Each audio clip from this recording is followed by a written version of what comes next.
The movie begins by showing us the life cycle of the cuckoo. These birds put their eggs in other birds' nests, then the chick pushes the other babies out of the nest so the surrogate mothers only feed them. Then we cut to a primary school class under the care of Miss Gemma, whose game ideas are well received by the kids. Some hours later, after classes have ended, one of the mothers approaches Gemma as she's leaving the building to say hi and ask how house hunting is going. Gemma says it's been going on, and that they'll be seeing some estate agents later. After saying her goodbyes to the mom, Gemma notices one of her students nearby staring at something on the ground. She comes closer and finds a dead bird. The little girl asks who could have done this to a chick. Gemma explains cuckoos to her, and when the girl wonders why they can't make their own nests, Gemma says that's nature, that's just the way things are. The girl replies that's terrible before her mother calls her over. As soon as the girl is gone, a funny voice coming from the tree asks Gemma to come closer. Gemma laughs and kicks the tree. The voice pretends to be hurt before showing his face. Descending from the tree is Tom, a handyman and Gemma's boyfriend. After kissing her hello, Tom finds the dead bird on the ground and buries it. A moment later, Tom is putting his tools back in his car. Since he stinks, Gemma tells him to change his t-shirt before she gets in the car. Tom joins her shortly after, wearing a new shirt, and together they drive downtown to meet with the estate agent. The agency they enter is clean and orderly, but the house mock-ups all look the same. There's also only one agent, Martin, who approaches Gemma and Tom as soon as they step inside. After introducing himself, Martin tells them about a suburban development called Yonder, which is tranquil and accommodating but also very cheap. Gemma asks where it's located. Martin says it's just the right distance. His demeanor is weird and off-putting, but also very convincing. So when he asks the couple if they have a vehicle they can use to visit Yonder, they accept after some initial hesitation.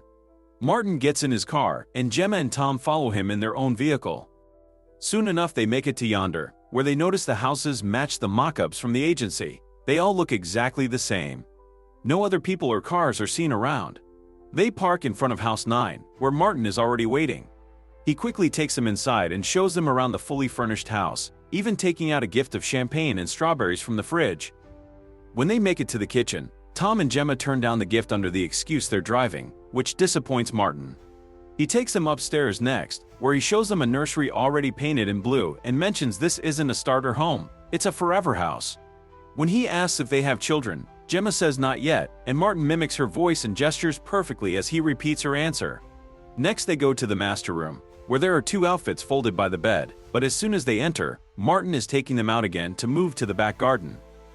They return downstairs and Martin opens the back door for them, but he doesn't follow them outside. Gemma and Tom look around the garden and check out the neighbor's house, which is empty. When Gemma turns around to ask Martin when people will be moving in, they realize he isn't there with them. They return to the house to look for him to no avail, and when they make it to the street they notice his car is gone. Tom tells Gemma to use this chance to get out of there, so they get in their car, with Gemma at the wheel, and drive away. It only takes them seconds to get lost, since no matter where they turn, they always end up back at number 9. After a few failed tries, Gemma and Tom change places, so it's Tom who tries to drive them out of town this time while Gemma checks their phones, and finds neither of them has a signal. Tom doesn't do better than Gemma with his driving. He also keeps looping back to House 9. They spend the whole day driving and arguing over which is the correct way out, and when night falls, their car stops right in front of House 9 when it runs out of gas. Seeing as they have no other choice, they decide to spend the night in the house. They enter, retrieve the gift from the fridge, but as soon as they taste the strawberries they notice they have no taste. After this improvised dinner, they go to sleep in the master bedroom, where Gemma mentions she's never heard such complete silence. The next morning, Tom grabs his stairs from the car and uses them to climb to the roof of the house. But the only thing he can see from there is an endless sea of identical houses. As he comes down from the roof, Tom decides to try something different. Following the sun, they cut through gardens and jump over fences but never stop walking, no matter how tired they get. This takes them the whole day, and it isn't until night falls that they find a house with the lights on. They hurry inside, only to find the strawberries and glasses from the previous night on the table. Not believing what they're seeing, they run to the door and confirm their suspicions. They're back at House 9. This time, however, there's a box waiting for them on the street.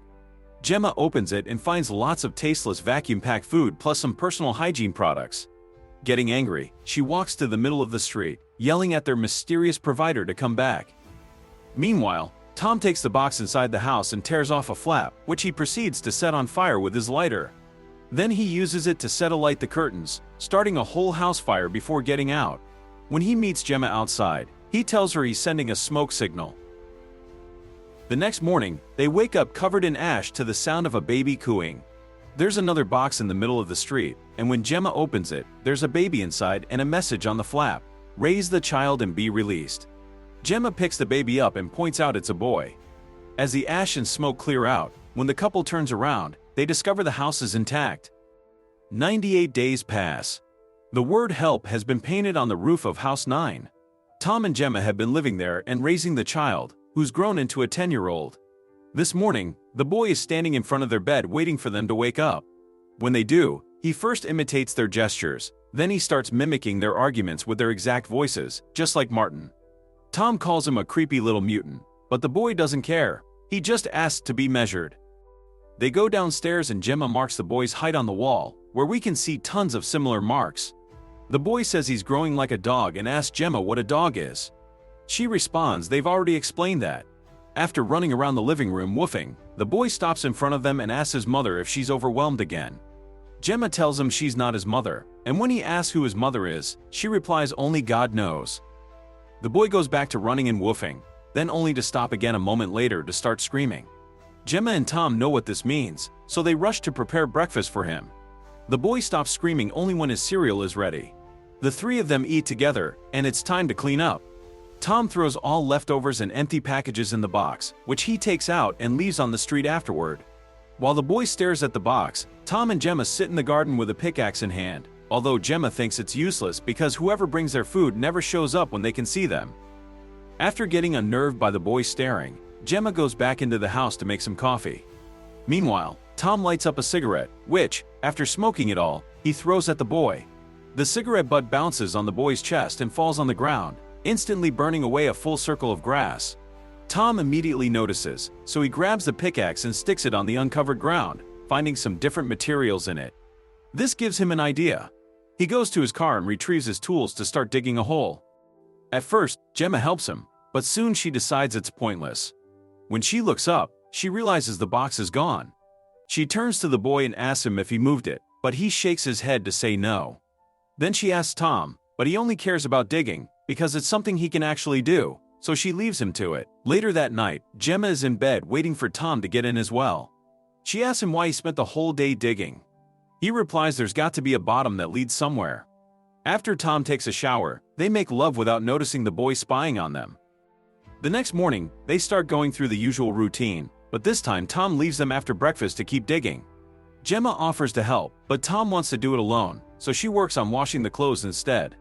The boy entertains himself by running and woofing again, but then he turns on the TV, where he watches some bizarre fractal-like patterns.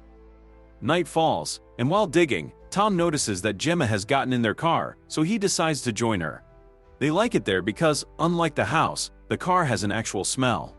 While trying to relax, Tom accidentally hits the radio, turning it on. They realize that the battery is still working, so they turn on the front lights and get out of the car to dance on the street.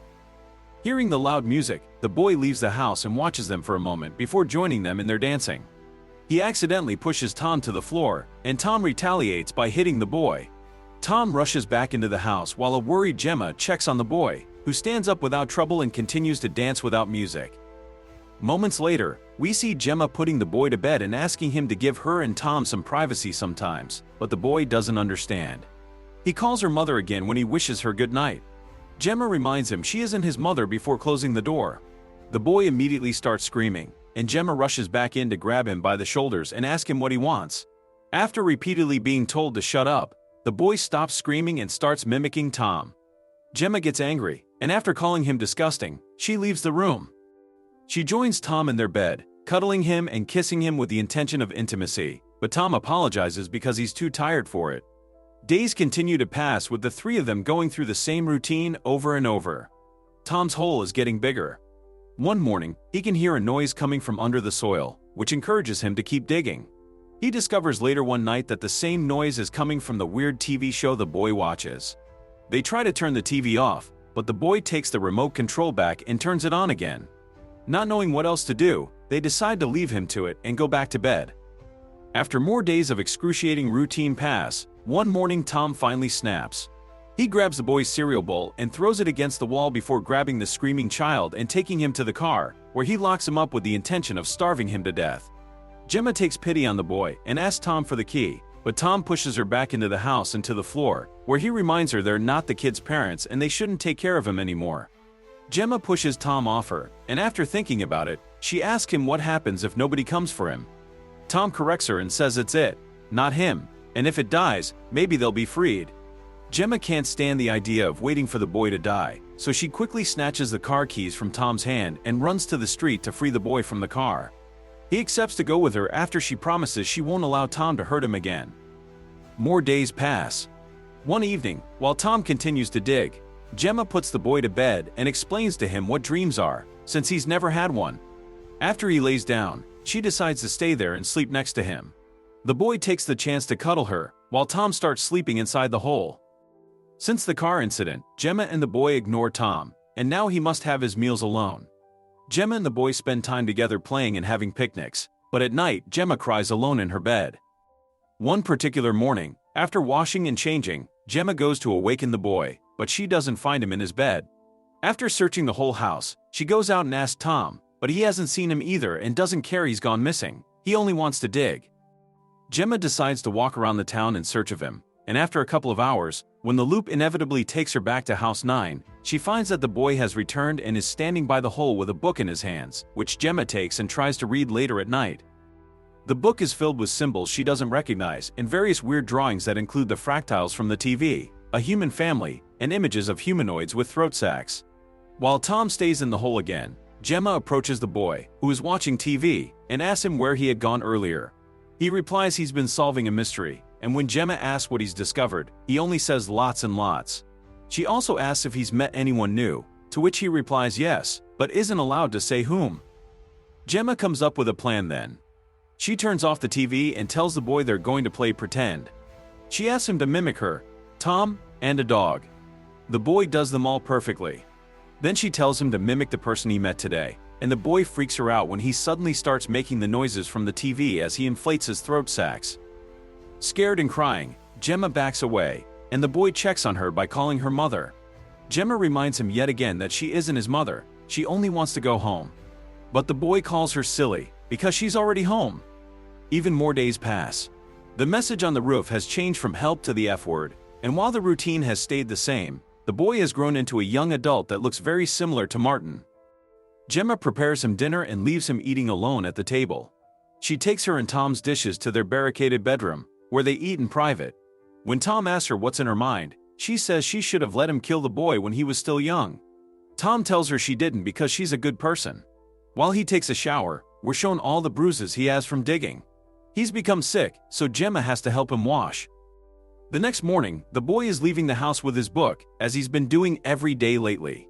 Gemma tries to follow him, but it doesn't take her long to get lost in the loop that always takes her back to House 9. Meanwhile, Tom is still digging and finally manages to find something, but he freaks out when he realizes what it is, a big vacuum bag with a body inside. Scared, Tom climbs out of the hole and hears Gemma calling out for him, so he calls her name in return. He's having trouble breathing though, so he has to lower himself on the ground. That's how Gemma finds him. After kissing him, she helps him stand up again and walks him to the house, only to find the door is locked. After lowering Tom on the ground again, she goes to look through the window, where she sees the boy watching TV and ignoring her, begging him to open the door. They have no other choice but to sleep in the car. When Gemma wakes up hours later, she finds Tom's sickness has gotten incredibly worse. She rushes out of the car and fiercely knocks on the door. When the boy comes out, she pleads for help for Tom. The boy just replies it may be time for him to be released before leaving as usual. Feeling defeated, Gemma sits on the pavement with Tom, helping him light his last cigarette and reminiscing about the day they met. As the sun comes down, after finishing the story of their first meeting, Tom tells her being with her is being home, and then passes away. Gemma cries as she clings to his body. Later in the evening, the boy returns with a box in his hands and finds Gemma sleeping on Tom's body. She wakes up when she hears him and checks the contents of the box. It's one of those big vacuum bags. Appalled and crying, she backs off, and the boy proceeds to put Tom's body inside the bag before throwing it into the hole. Gemma follows him, but she can do nothing but watch. The next morning, We find Gemma hiding inside the car, waiting for the boy to come out of the house. When he shows up and starts searching for her, she waits for him to turn around and attacks him from behind with a pickaxe, but only manages to slightly wound him. The boy hisses and runs away on all fours, crawling into a labyrinth under the pavement. Gemma follows him and falls into a red-tinted house, where she finds a family in the same situation as hers, a strange boy watching the weird TV and a woman sobbing in the kitchen. Suddenly, the floor starts swallowing her, and she sinks into another room, this one green-tinted. Here, a couple is making love while the weird boy watches and claps. Next, she's sucked through a wall and into a purple bathroom, where she finds a man that killed himself in the tub. When she steps back in shock, she abruptly finds herself rolling down the stairs and back in House 9. She slowly makes her way outside, only to fall to the floor after a few steps, wailing in pain. We cut to the boy, who is painting over his measurement marks on the wall and fixing details around the house to make it brand new again. Then he's shown putting Gemma inside a vacuum bag and telling her she's a mother, and what mothers do is die. Gemma mentions all they wanted was a home. The boy calls her silly mother and tells her she's already home. Gemma's last words are once again that she isn't his mother. Without a care, the boy closes the bag and drags it outside to throw it in the hole, then proceeds to cover it with the dirt Tom had dug up. Grass automatically appears on it when he's done. Afterward, the boy refills the tank of Gemma's car and drives to the city. He makes it to the real estate agency, where he finds Martin, who has grown old, dying on his chair. Martin gives the boy his name tag before taking his last breath, and the boy puts the tag on his own shirt before retrieving a vacuum bag from a drawer and putting the old Martin in it. He staples a receipt to the bag, then starts rolling it up with the body still inside. The rolled bag is put away in a bigger drawer. The movie ends with the boy sitting at the desk, ready to welcome the new couple that is now entering the office.